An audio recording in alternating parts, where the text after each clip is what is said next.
Good morning বন্ধুরা, বঙ্গরিশা স্ত্রীতে তোমাদের স্বাগত। আজকে দেখো রবিবার দিন, আর সকাল সকাল আমরা সবাই মিলে ছাদে উঠে গেছি। তবে আজকে একটু ঘুম থেকে উঠতেও লেট হয়েছে, 7:30 বেজে গেছে। আর এই টাইমেই চলে এসেছি, দেখো ছাদে সবাই মিলে একটু ঘোরাঘুরি করছি। দেখছিস আমাদের গাছে কত ঝুমকো ফুল ফুটেছে, নিচেও পর্যন্ত ফুটেছে। কেন আগের বারেও গরমকালে হয়েছিল? না না, এত ফুটছিল না, তবে এবারে অনেকটা ফলন দিচ্ছে।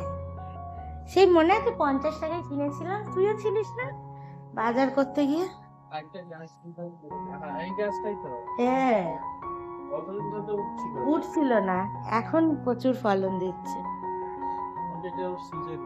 হ্যাঁ হবে, হয়তো 5-6খানা হয়েছিল, কালকে তো একটা তুলে নিলাম। এরকমই একটা লাল রঙের কিনবো, লাল গুলো খুব ভালো লাগে। হ্যাঁ, পুঁই শাকটা তো অনেক বড় হয়ে গেছে।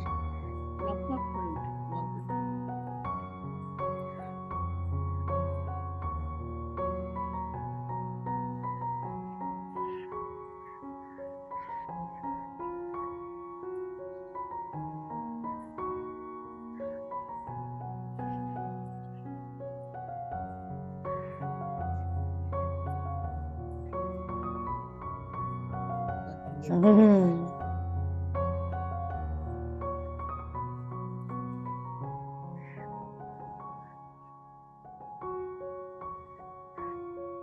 চার্লি তুমি ঘাস খাচ্ছ? হে ভগবান, এ আমি কি আনলাম! হায় হায়, শেষমেশ কিনা ঘাস খাচ্ছে। গোড়াটা পা দিয়ে দেখো কেরম টেনে টেনে ছিঁড়ে খাচ্ছে, ওই দেখো। কি আবার খুঁজছিস নাকি? আর নেই। এই লঙ্কা গাছ, ওটা লঙ্কা গাছ।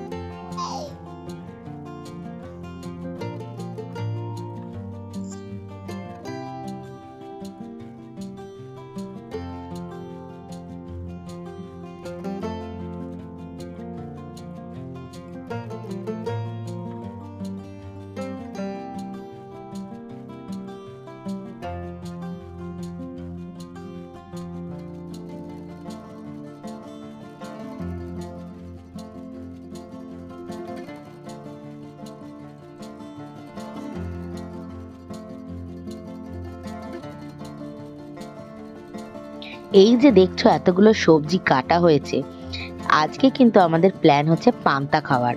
সেই জন্য আমরা বেশ কিছু ভাজাভুজি জিনিস একটু কেটে নিলাম। আজকে খাবো হচ্ছে পান্তা।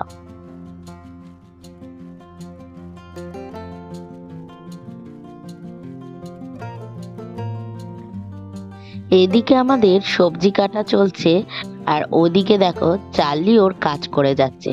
ওর পাপাকে পেলে তো ওর কাউকে আর চেনে না, ব্যাস ওর গায়ের ওপর উঠে ওকে চাটাচাটি করছে। আর আমার বরকে দেখো দিব্যি খোশ মেজাজে ঘুমাচ্ছে, ওর কোনো ব্যাপার না। আর সেও মেজাজে চেটেই যাচ্ছে চেটেই যাচ্ছে, মানে কত যে ভালোবাসা দেখাবে তার নেই ঠিক।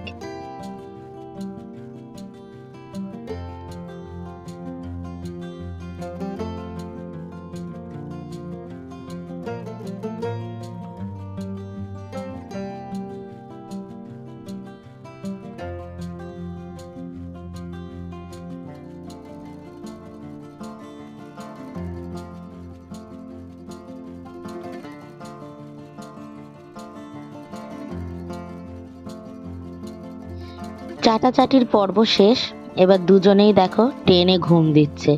দেখেছো কিরম চুপটি মেরে শুয়ে পড়েছে দুজনেই।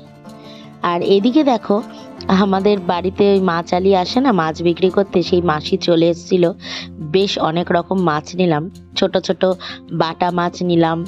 বাটা মাছ আমরা জেনারেলি খাই না, কিন্তু যেহেতু এখন এই ছোট ছোট চারা মাছের ঝোলটা খেলে বেশ ভালো লাগবে গরমের দিনে, মায়েরও একটু ইচ্ছা ছিল, তাই ছোট এই চারা মাছগুলো নিয়েছি। আর রুই মাছের চারাও নিয়েছি, বড় রুই মাছটাও নিয়েছি।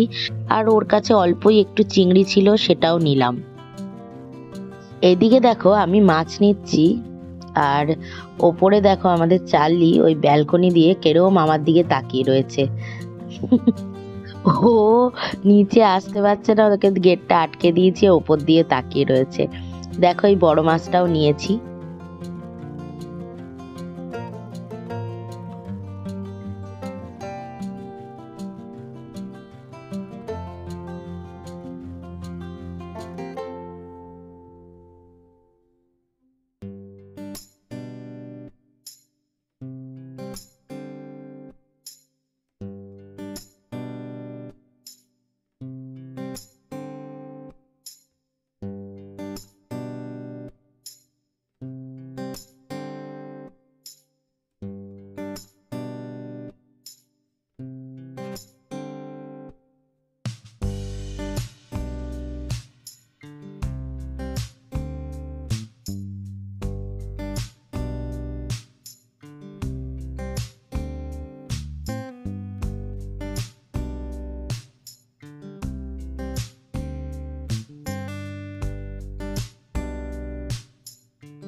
আজকে যেহেতু প্ল্যান হলো আমাদের সবাই মিলে সকালের পান্তা ব্রেকফাস্ট হবে, তো যেহেতু আগের দিনই ভাতে আমি জল ঢেলেই রেখে দিয়েছিলাম। দেখো পান্তা ভাত তো সবাই খেতে পারবে, ইনফ্যাক্ট আমার মাও খেতে পারবে, পান্তা ভাতে কোনো ক্ষতি নেই। আর সাথে আমি একটু পটল ভেজে নিচ্ছি, একটু বেগুন ভেজে নিচ্ছি অল্প করে, ব্যাস। আর আমি আমার হাজব্যান্ড দুজনে মিলে একটু ডিম অমলেট করে নেবো। ওকে তো দিতামই ডিম অমলেট করে, তো ভাবলাম যে আমিও একটু করে নিই। মাকে ডিম অমলেট দিইনি, মাকে আর চার্লির জন্য ডিম সেদ্ধ বসিয়ে দিয়েছিলাম, একটা করে বয়েল ডিম। মা চার্লি, তাও মা আবার ওই যেহেতু গ্যাস হয়ে যাবে ওই ভয়ে কুসুমটা খায়নি, তো কুসুমটা বাদ দিয়ে শুধু সাদা অংশটা খেয়েছে। আর আমাদের জন্য একটু ডিম অমলেট ভেজে নিয়েছি। তো ব্যাস এই হলো আজকের প্ল্যান ব্রেকফাস্টের। তো হাবিজাবি খাওয়ার থেকে তো গরমের দিনে পান্তা খাওয়াই ভালো, বলো? বাচ্চারা যেমন কোলে বসে থাকে, দেখো চার্লিও কেমন বাচ্চাদের মতন কোলে বসে রয়েছে, কোলে বসে বসে চেটে চেটে যাচ্ছে, মানে কি বলবো, এই দুদিন শুধু ও চাটন খেতে খেতেই অস্থির হয়ে যায় ও। আর ফাইনালি দেখো আমাদের ব্রেকফাস্ট রেডি। এই দেখো পান্তা, আর সাথে ডিম অমলেট, পটল ভাজা, বেগুন ভাজা, আর সাথে আমি একটা টক দইয়ের ছোক বানিয়ে নিয়েছি। টক দইটাকে ভালো করে ফেটিয়ে একটু শুকনো লঙ্কা আর কারি পাতা ফোড়ন দিয়ে বানিয়ে নিয়েছি। ব্যাস, দারুণভাবে রেডি আমাদের পান্তা। গপুকে ভোগ দিয়েছিলাম পায়েস, সেই পায়েস ওকে দিয়ে দিলাম খাওয়ার জন্য। সকালেই খেয়ে নেওয়া ভালো, কারণ দুপুরের সাথে আবার খেলে যদি অ্যাসিড হয়ে যায়, তো সেই জন্য সকাল সকাল দিয়েছি। আর চার্লি দেখো ওর কাছে এসে শুঁকছে, কারণ ও পায়েস খেতে ভীষণ ভালোবাসে, তাই আমি বললাম যে খেয়ে নিয়ে একটুখানি দিতে ওকে। তো দেখো ওর হাতে কিরকম পায়েস খাবে। এই দেখো পায়েস খাচ্ছে চেটে চেটে। তো যাই হোক, আমি এদিকে রান্না শুরু করে দিচ্ছি, কেননা আজকে বেশি রান্না করব না, হালকা পাতলা একটা জ্যান্ত মাছের ঝোল হবে। আর অল্প চিংড়ি নিয়েছি, সেটা দিয়ে একটু গাছের পুঁই শাক আছে, তো ওই পুঁই শাক দিয়ে একটু রান্না করব। আর হচ্ছে সাথে করে নেবো পটল বাটা চিংড়ি দিয়ে, এই তিনটেই রান্না হবে। মাছের ঝোলটা একদম হালকা পাতলা করব, যাতে মায়েরও খেতে অসুবিধা না হয়। আর পুঁই শাকটা তো আমাদের গাছের, কিন্তু মাকে দেবো না, অল্প দেবো, মানে দেবো না মিন্স অল্প দেবো, কেননা শাক তো, শাকেও আবার গ্যাস হয়ে যায়, ওই জন্য একদম সামান্য পরিমাণ দেবো। গাছের পুঁই শাক তো, আশা করছি কোনো ক্ষতি হবে না। তো যাই হোক, চলো তাহলে আমাদের কাজও শুরু করে দিই। দেখো মাছগুলো মা একটু ধুয়ে নিচ্ছে ভালো করে, আর আমি কন্টেনার করে নিচ্ছি। এবার এগুলো ফ্রিজে রেখে দেবো। দেখো সুন্দর সুন্দর ছোট ছোট বাটা মাছ আছে, তারপর রুইয়ের চারাগুলোও রয়েছে। তো ওগুলো ছাড়িয়ে তো দিয়েছে, তারপরে তো সুন্দর করে ধুতে হবে, তো ভালো করে ধুয়ে টুয়ে দিয়ে এই দেখো সব কৌটোতে রেখে টেকে সুন্দর করে আগে মাছগুলো গুছিয়ে রেখে দিচ্ছি।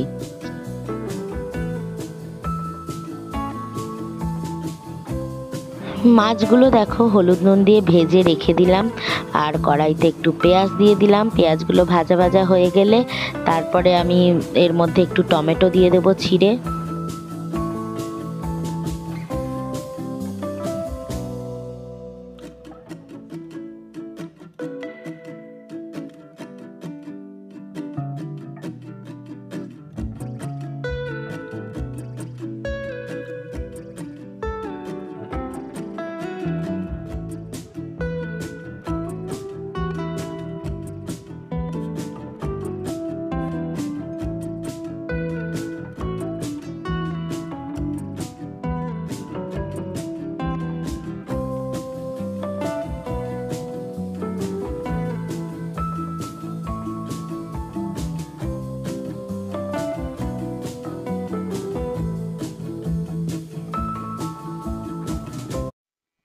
এদিকে দেখো মা গোপুর সেবাও দিয়ে দিল। উম আমি তো রান্না করছি, এদিকটা ব্যস্ত আছি, সেই জন্য মাই গোপুকে সেবা দিয়ে দিল। দেখো সুন্দর করে সেজেছে গোপু।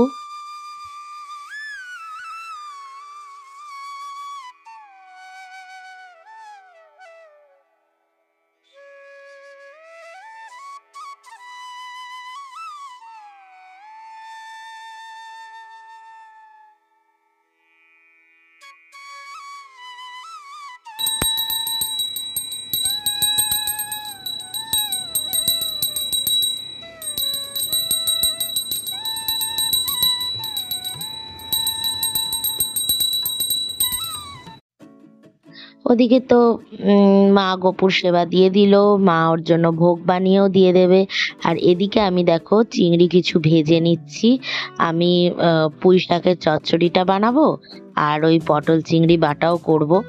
দেখো সবজিগুলো দিয়ে দিচ্ছি আস্তে আস্তে।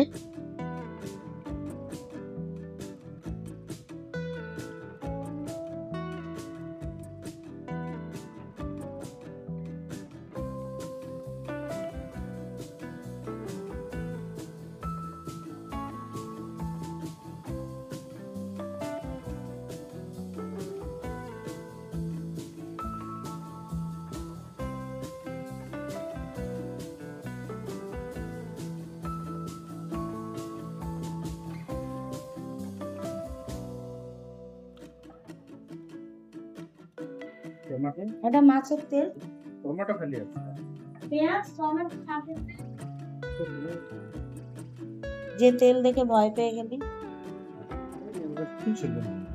হ্যাঁ, জ্যান্ত মাছের তো আর এক গাদা তেল হয় না, জ্যান্ত মাছের অল্পই তেল হয়।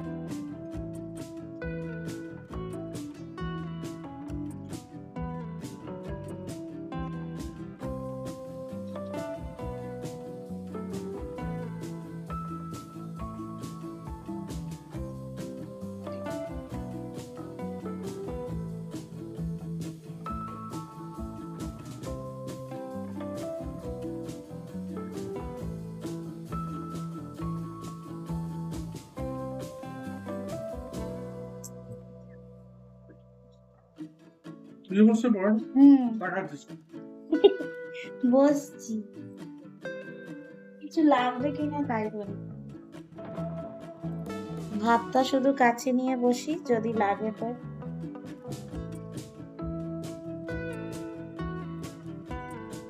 কি করছো তুমি চার্লি বাবা? বাচ্চার ওষুধ রাতে, ওটা আজকে আবার খাবে। কালকে খাওয়া হয়নি আর নাকি কালকে খাওয়ালাম? না কালকে খাওয়াইনি। আজকে এটা আমাদের গাছের পুঁই শাকের চচ্চড়ি, নিরামিষ না, দিয়ে দিয়ে চিংড়ি দিয়ে আছে, একটুখানি চিংড়ি দিচ্ছি। আজকে মাসির কাছে চিংড়ি ছিলই না, এইটুকু 200 মতন 250 মতন চিংড়ি ছিল, আর খোসা ছাড়িয়ে তো আরোই নেই, খোসা ছাড়িয়ে দিয়ে একটু একটু হয়ে গেছে। ওই দিয়ে ওই পটল বাটাই দিলাম একটু, আর পুঁই শাকের দিলাম। টেস্ট আছে না, আছে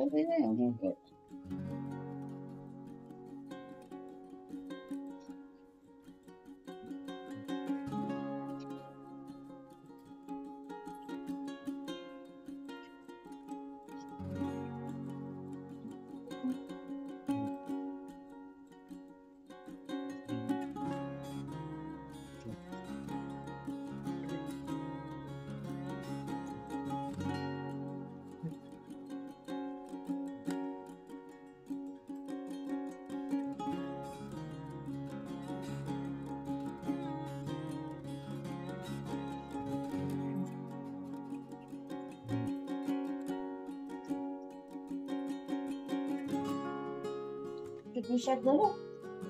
হ্যাঁ ঠিক আছে। শুনুন,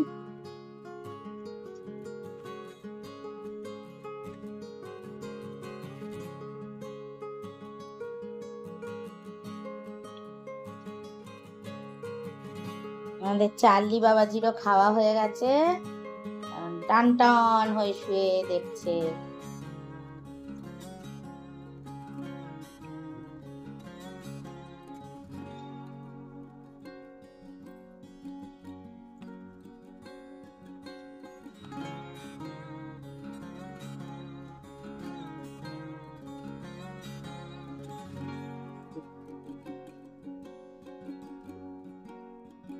খাওয়া দাওয়া হয়ে গেছে আর আমার বর একটু শুয়েছে, মোবাইল দেখছে। আর দেখো, ওর কাজ করে যাচ্ছে, ওর কাজের বিরাম নেই।